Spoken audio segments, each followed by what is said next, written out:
Nagsusumabog sa galit ang big-time veteran promoter Bob Arum sa pagtanggi ng The Japanese Monster Naoya Inoue na ipromote ang paparating nitong laban sa Japan kontra sa WBO No. 1 challenger Sam Goodman na sa kabila ng linggo na lamang at laban na nito ay literal na umiiwas pa rin sa press conference ang nasabing Japanese Monster na pag-usapan ang nasabing upcoming fight nito ngayong 24.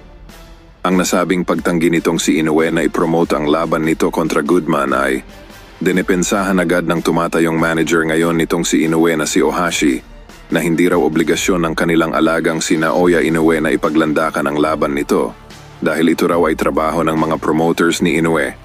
Kung ating maaalala ay sadyang mahirap talagang sitahin ang nasabing hapon dahil noong ito raw ay napagsabihan noon ni Arum patungkol sa katamaran ni Inoue sa pagpro-promote ng laban nito noon kontra TJ Doheny sa Japan, ay nagpakalat ito agad ng pahagay na ito raw ay may iniindang pabalik.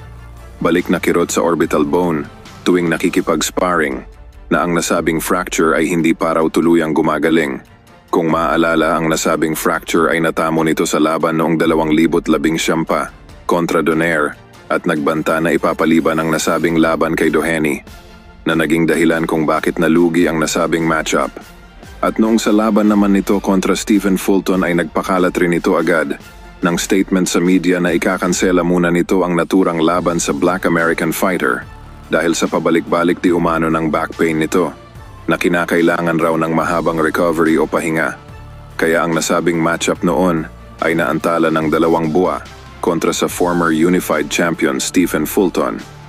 Sa madaling salita, every time na pinaparinggan ito ni Bob Arum sa pagtanggi nitong si Naoya Inoue na ipromote ang mga sariling laban nito sa Japan, ay bigla na lamang itong nagdadahilan ng injury.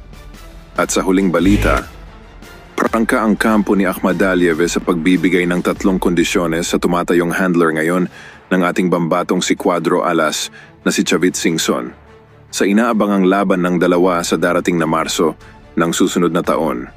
Ang mahigpit na kondisyones na inilatag ng kampo ni Akhmadaliev upang matuloy lamang ang nasabing laban, na kung saan, ayon sa ibinigay na kondisyon, ay matutuloy lamang ang nasabing laban nito. Kontra Casimero kung sa bansang Uzbekistan, gaganapin ang nasabing matchup na baluarte nitong si Akhmadaliev. Kung maaalala ay, may nauna ng napagkasunduan na kung saan ay sa neutral ground dapat gaganapin ang nasabing laban sa Mexico. Marahil ay naniniguro lamang ang kampo nitong si Akhmadaliev na maiuwi nila ang panalo via hometown decision.